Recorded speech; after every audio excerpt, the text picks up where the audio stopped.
पहाड़ की चोटी पर एक भयावह खामोशी छाई हुई थी। चारों तरफ से आवाजें गूंज रही थी, क्रोध से भरी, घृणा से भरी, सालों की पीड़ा से भरी। भीड़ में से एक तीखी आवाज गूंजी, फैंग युआन, चुपचाप स्प्रिंग ऑटम सकाडा हमें सौंप दो, और मैं तुम्हें एक आसान मौत दूंगा। दूसरी दिशा से एक और कर्कश आवाज आई, बूढ़े शैतान फैंग, अब प्रतिरोध करने की कोशिश मत करो। आज न्याय के सभी प्रमुख गुटों ने मिलकर तुम्हारे इस डेविल लेयर को नष्ट करने की कसम खाई है। ये स्थान पहले से ही अटूट जालों में जकड़ा हुआ है, इस बार तुम्हारा सिर जरूर कटेगा। तीसरी आवाज, और भी क्रोध से भरी, फैंग युआन, तुम अभिशप्त दानव। सिर्फ स्प्रिंग ऑटम सकाडा को कल्टिवेट करने के लिए तुमने हजारों लोगों की जानें ले ली। तुमने बहुत अधिक, बहुत भयंकर, कभी न माफ किए जाने वाले पाप किए हैं। और फिर एक आवाज जो नफरत से कांप रही थी, फैंग युआन, 300 साल पहले तुमने मुझे अपमानित किया था। मेरी पवित्रता छीन ली, मेरे पूरे परिवार को मार डाला, मेरी 9 पीढ़ियों का सफाया कर दिया। उसी क्षण से मैंने तुम्हें जलती हुई आग जैसी नफरत से नफरत किया है। आज मैं चाहता हूं कि तुम मरो। एक लंबा सन्नाटा छा गया। फैंग युआन गहरे हरे रंग के वस्त्र पहने खड़ा था, जो अब बुरी तरह चित्रों में बदल चुके थे। उसके बाल बिखरे हुए थे, उसका पूरा शरीर खून से लथपथ था। उसने धीरे धीरे चारों तरफ नजर घुमाई। खून से सने वे वस्त्र पहाड़ की ठंडी हवा में हल्के से लहरा रहे थे, किसी युद्ध के झंडे की तरह। उसके शरीर पर जगह जगह गहरे घाव थे, जिनसे ताजा खून बह रहा था। बस थोड़ी देर वहां खड़े रहने से ही उसके पैरों के नीचे खून का एक बड़ा तालाब जमा हो चुका था। चारों ओर से दुश्मनों ने उसे घेर रखा था। भागने का कोई रास्ता नहीं बचा था। ये तय था, वो यहीं मरेगा। फैंग युआन अपनी स्थिति को भली भांति समझता था, लेकिन मृत्यु के इस मुहाने पर भी उसके चेहरे पर कोई भाव नहीं बदला। वो शांत था, उसकी दृष्टि स्थिर थी, उसकी आंखें गहरे कुएं के पानी की तरह, इतनी गहरी कि लगता था उनका कोई अंत ही नहीं। न्याय के प्रमुख गुटों ने जो घेरा बनाया था, उसमें सिर्फ अनुभवी बुजुर्ग ही नहीं थे, बल्कि युवा और प्रतिभाशाली वीर भी थे। चारों तरफ से घिरे फैंग युआन के इर्द गिर्द कुछ चिल्ला रहे थे, कुछ मुस्कुरा रहे थे, कुछ की आंखें चमक रही थी, कुछ अपने घावों को थामे डरी हुई नजरों से देख रहे थे। लेकिन कोई आगे नहीं बढ़ा। हर कोई फैंग युआन के अंतिम हमले से सतर्क था। ये तनाव, ये भयावह खामोशी पूरे 6 घंटे तक चलती रही। फिर शाम आई। सूरज की किरणें पहाड़ के किनारे पर पड़ने लगी। उस पल ऐसा लगा जैसे पूरी जगह आग पकड़ गई हो। फैंग युआन, जो पूरे समय किसी मूर्ति की तरह निश्चल खड़ा था, उसने धीरे धीरे अपना शरीर घुमाया। योद्धाओं का पूरा समूह एकाएक सतर्क हो गया। सब एक साथ एक बड़ा कदम पीछे हट गए। फैंग युआन के पैरों के नीचे जो स्लेटी पहाड़ी चट्टान थी, वो अब गहरे लाल रंग में रंग चुकी थी। इतना खून बह जाने के कारण उसका चेहरा मौत जैसा पीला पड़ गया था। लेकिन ढलते सूरज की लालिमा में उस पीले चेहरे पर अचानक एक विचित्र, अद्भुत चमक आ गई। उसने डूबते सूरज को देखा, और फिर फैंग युआन हल्के से मुस्कुराया। फैंग युआन धीरे, शांत स्वर में बोला, the sun sets above the blue mountain, the autumn moon with the wind of spring. The morning is fine like hair and night is like snow, whether you succeed or fail, when you look back there is nothing left. ये शब्द कहते हुए उसकी पिछली जिंदगी की यादें उसकी आंखों के सामने उभरने लगी। वो मूल रूप से धरती पर एक चाइनीज स्कॉलर था, जो संयोग से इस दुनिया में आ गया था। उसने 300 साल की कठिन जिंदगी झेली थी। फिर 200 साल और बीत गए। 500 से भी अधिक साल की उसकी पूरी जिंदगी पलक झपकते ही गुजर गई। इतनी यादें, जो दिल की गहराइयों में दफन थी, एक एक करके जीवित होने लगी, उसकी आंखों के सामने जैसे अंकुरित होने लगी। फैंग युआन ने अपने दिल में गहरी सांस ली। उसने सोचा, मैं अंत में हार गया। लेकिन इस भाव के साथ कोई पछतावा नहीं था। ये परिणाम उसने पहले से देख लिया था। जब उसने शुरुआत में अपना निर्णय लिया था, तभी उसने खुद को इसके लिए तैयार कर लिया था। एक डेमन बनना, इसका अर्थ है निर्दयी और क्रूर होना। एक हत्यारा, एक विध्वंसक। स्वर्ग या धरती पर ऐसे व्यक्ति के लिए कोई जगह नहीं होती। पूरी दुनिया का दुश्मन बनकर परिणाम भी भुगतना ही पड़ता है। फिर एक विचार उसके मन में कौड़ था, अगर स्प्रिंग ऑटम सकाडा, जिसे मैंने अभी अभी कल्टिवेट किया है, वह काम कर गई, तो अगले जन्म में भी मैं एक डेमन ही रहूंगा। इस विचार के साथ फैंग युआन खुद को रोक नहीं पाया, और उसने एक जोरदार, गहरा ठहाका लगाया। भीड़ में से एक चिल्लाया, दुष्ट डेमन, तुम हंस किस बात पर रहे हो? दूसरी आवाज आई, सावधान सब लोग, ये डेमन अपने अंतिम क्षणों में हमला करने वाला है। और तीसरी चीख गूंजी, जल्दी करो, स्प्रिंग ऑटम सकाडा सौंप दो। योद्धाओं का पूरा समूह एक साथ आगे बढ़ा, और उसी क्षण एक भयंकर धमाके के साथ फैंग युआन एक अंधाधुंध, चकाचौंध कर देने वाली ऊर्जा की लहर में डूब गया। बारिश किंग माओ माउंटेन पर चुपचाप बरस रही थी। रात काफी गहरी हो चुकी थी। हल्की हवा के साथ बूंदाबांदी जारी थी, लेकिन किंग माओ माउंटेन अंधेरे में डूबा नहीं था। पहाड़ के किनारे से लेकर तलहटी तक दर्जनों छोटी छोटी रोशनियां जगमगा रही थी, जैसे किसी चमकीली पट्टी ने पहाड़ को लपेट लिया हो। ये रोशनियां ऊंची इमारतों से आ रही थी। 10,000 तो नहीं, लेकिन कुछ हजार तो जरूर थी। पहाड़ पर बसा था गुयू विलेज। इस विशाल और एकाकी पहाड़ को उसने मानव सभ्यता का एक समृद्ध स्पर्श दे रखा था। गुयू विलेज के ठीक बीचों बीच एक भव्य पवेलियन था। इस समय वहां एक महान समारोह चल रहा था। रोशनियां पहले से भी कहीं अधिक तेज थी, जैसे गौरव से दमक रही हों। गुयू क्लैन के प्रमुख की उम्र अधेड़ लग रही थी। उनकी कनपटियों के बाल सफेद होने लगे थे। वे सफेद समारोही वस्त्र पहने थे। भूरी पीली फर्श पर घुटने टेककर वे झुके हुए थे। उनकी पीठ सीधी थी, हाथ जुड़े हुए थे, आंखें कसकर बंद थीं, और वे श्रद्धा से प्रार्थना कर रहे थे, पूर्वजों, हम पर अपनी कृपा बनाए रखो। हम प्रार्थना करते हैं कि यह समारोह बहुत से प्रतिभाशाली और बुद्धिमान युवाओं को लेकर आए, जो इस परिवार में नया रक्त और नई आशाएं लेकर आए। उनके सामने एक ऊंचा काला संदूक रखा था। उस संदूक में 3 परतें थीं। हर परत में पूर्वजों की स्मृति पट्टिकाएं रखी हुई थी। पट्टिकाओं के दोनों ओर तांबे की धूपदानियां रखी थी। उनसे धुआं धीरे धीरे ऊपर उठ रहा था। क्लैन प्रमुख के पीछे 10 से अधिक लोग उसी तरह घुटने टेके बैठे थे। वे सभी ढीले सफेद समारोही वस्त्र पहने थे। ये क्लैन के बुजुर्ग थे, महत्वपूर्ण सदस्य और अधिकार रखने वाले लोग। प्रार्थना समाप्त होते ही क्लैन प्रमुख ने अपनी कमर झुकाई, दोनों हाथ फर्श पर टिका दिए और माथा जमीन पर टेका। जैसे ही माथा उस भूरी पीली फर्श से टकराया, हल्की हल्की आवाजें उठी।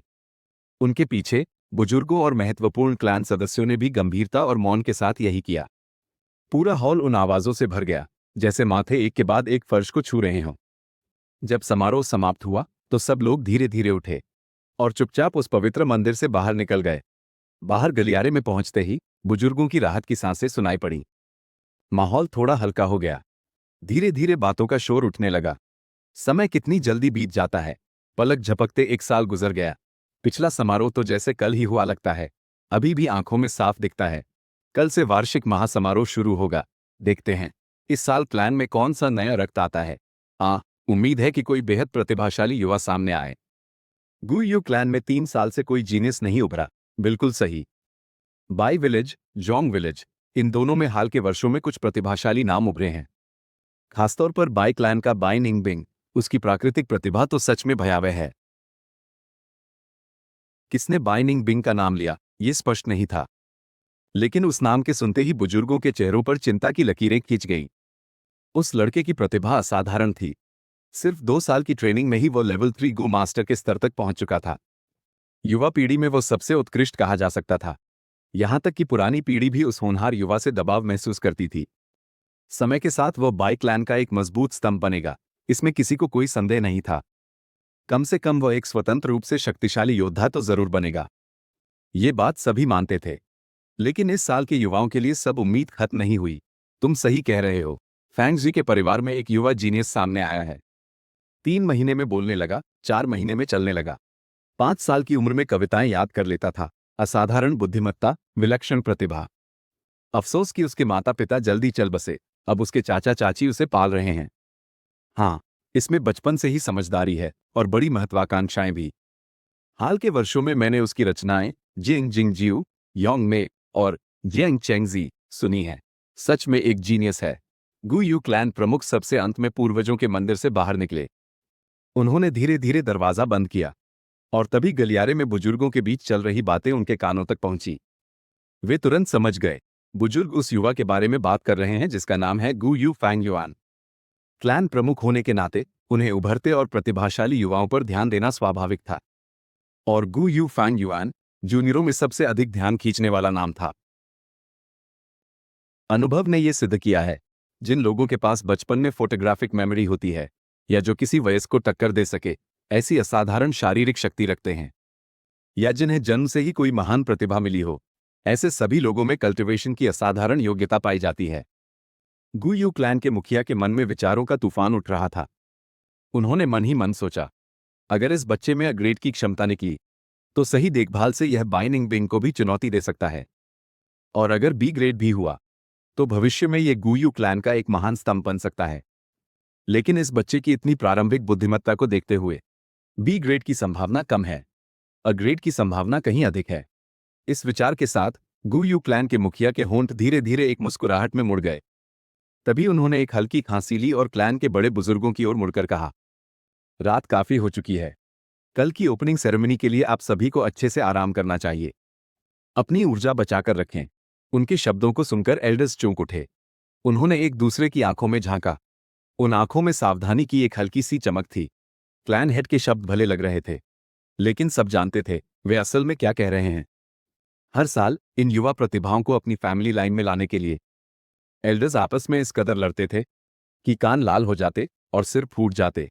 तो बेहतर था कि रात को आराम करें और कल के मुकाबले के लिए खुद को तैयार रखें। विशेषकर गू यू फैन युआन के लिए, जिसकी ग्रेट पोटेंशियल की संभावना अत्यंत प्रबल थी।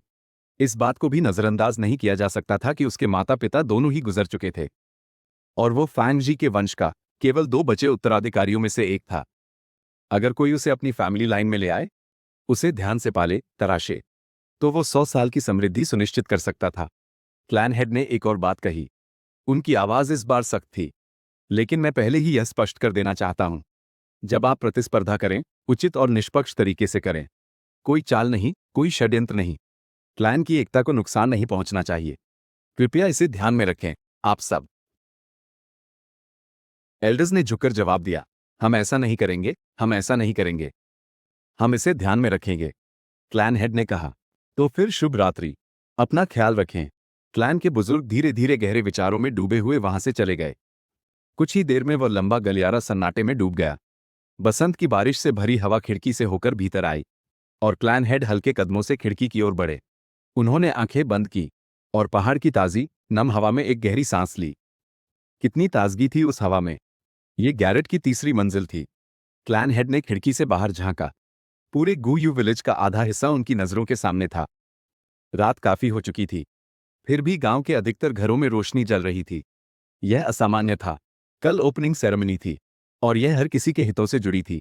एक तरह का उत्साह और तनाव दोनों मिलकर क्लैन के लोगों के दिलों पर छाए हुए थे और इसीलिए स्वाभाविक ही बहुत लोग ठीक से सो नहीं पा रहे थे। क्लैन हेड की आंखों में वे असंख्य नाचती हुई रोशनियां टिमटिमा रही थी। उन्होंने एक गहरी सांस ली और मन ही मन कहा, यही तो है क्लैन के भविष्य की उम्मीद। ठीक उसी पल किसी और की भी एक जोड़ी स्वच्छ आंखें उन्हीं रात में टिमटिमाती रोशनियों को देख रही थी। वे आंखें जटिल भावनाओं से भरी थी। फैंग युआन खिड़की के पास चुपचाप खड़ा था। हवा के साथ आती बारिश की बूंदें उसके शरीर से टकरा रही थी, लेकिन उसे परवाह नहीं थी। वो बस देखता रहा। फिर उसके होंठ हिले। फैंग युआन ने धीरे से कहा, गू यू विलेज, क्या ये 500 साल पहले का समय है? लगता है स्प्रिंग ऑटम सकाडा ने सच में काम किया। स्प्रिंग ऑटम सकाडा का उपयोग समय को पलटना है। 10 बिग मिस्टिकल गू की रैंकिंग्स में स्प्रिंग ऑटम सकाडा ने 7वां स्थान पाया था। स्वाभाविक ही यह कोई साधारण प्राणी नहीं था। संक्षेप में कहें तो यह था पुनर्जन्म की शक्ति। फैंग युआन ने अपना हाथ आगे बढ़ाया। उसकी नजर अपनी युवा, मुलायम, पीली हथेलियों पर टिकी रही। फिर उसने धीरे धीरे उन्हें मुट्ठी में बंद किया, इस सच्चाई को अपनी पूरी शक्ति से स्वीकार करते हुए। फैंग युआन बोला, स्प्रिंग ऑटम सकाडा के उपयोग से मैं पुनर्जन्म लेकर आया हूं, 500 साल पहले के समय में वापस। खिड़की की दहलीज पर धीमी धीमी बारिश की बूंदें गिरने की आवाज उसके कानों में भर रही थी। उसने धीरे से आंखें बंद की और काफी देर बाद उन्हें खोला। उसने एक लंबी सांस छोड़ी। फैंग युआन ने गहरी आवाज में कहा, 500 साल का अनुभव सच में किसी सपने जैसा लगता है। लेकिन वह स्पष्ट रूप से जानता था, ये सपना नहीं था। ये बिल्कुल भी सपना नहीं था।